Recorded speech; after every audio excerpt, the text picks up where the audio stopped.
Buwan ng wika ng eldest ko nung August 30. Super excited ako kasi first time program ko to na a-attend as a parent to Amira.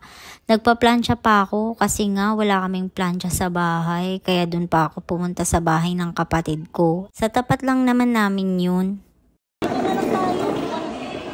Makiupo muna tayo, di pa naman nag-start eh. Yung parents and yung other guests dapat sa bleachers kaso sobrang init naman.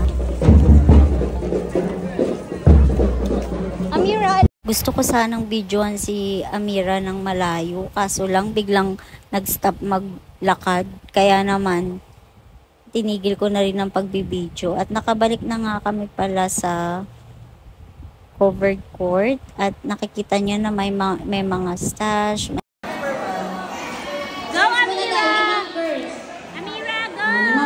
May mga loot bags, lahat yan, pinag-ambagan ng mga magulang. Pati yung mga tarpaulin. Ang provide naman ng barangay ay yung, ano ba tawag dyan? Yung parang medal ba yun? Trophy? Parang gano'n, hindi ko alam. Basta yun na yun.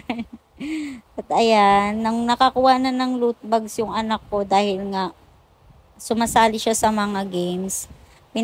Syempre, pinakain ko sa kanya kasi prize niya naman yun. Ganun. Pagdating talaga sa mga games, nagiging active ako kasi gusto ko palaging makasaya yung mga bata. Nakakapag-enjoy sila.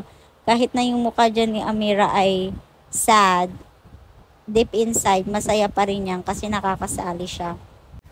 Pagkatapos ng event, pumunta naman kami sa Jollibee para kumain. Ikaw ba naman, gumising ka ng alas 5 ng umaga tapos matatapos yung event mga almost, basta mga mahigit 10 a.m. ganun. Siyempre magugutom ka talaga. Hay, Diyos mio. At ito pa, di ba, pinakita ko sa inyo yung video na nabukulan si Camila. Sobra yung stress ko dyan kasi nga sobrang laki ng bukol at hanggang ngayon may bukol pa rin siya. Kaya nga talagang nagpa-schedule ako ng appointment sa pedia kasi nga gusto ko talagang ipa-CT scan. Alam nyo ba, dito sa bahay, hindi ako pumapayag na kung saan-saan sila umiikot. Kailangan nasa isang kwarto lang sila na may puzzle mat, may playpen, may kama. Kasi nga ina-avoid ko talaga yung bukol sa ulo. Kasi nga ang dami ko din talagang napapanood dito sa TikTok. So far naman, hindi naman nagsusuka si Camila. At wala naman akong nakikitang negative signs sa kanya. Kaya kahit papano panatag kami. May next visit kami sa pedia, pupuntahan namin yun at sabi kapag hindi pa rin daw nawala yung bukol next month, ultrasound na lang daw kasi pag CT scan nga, mas malaki daw, mas mataas yung radiation compare sa ultrasound. Sabi naman daw kahit ultrasound lang daw yung gagamitin dun sa bukol, makikita pa rin naman daw kung may blood clot o wala.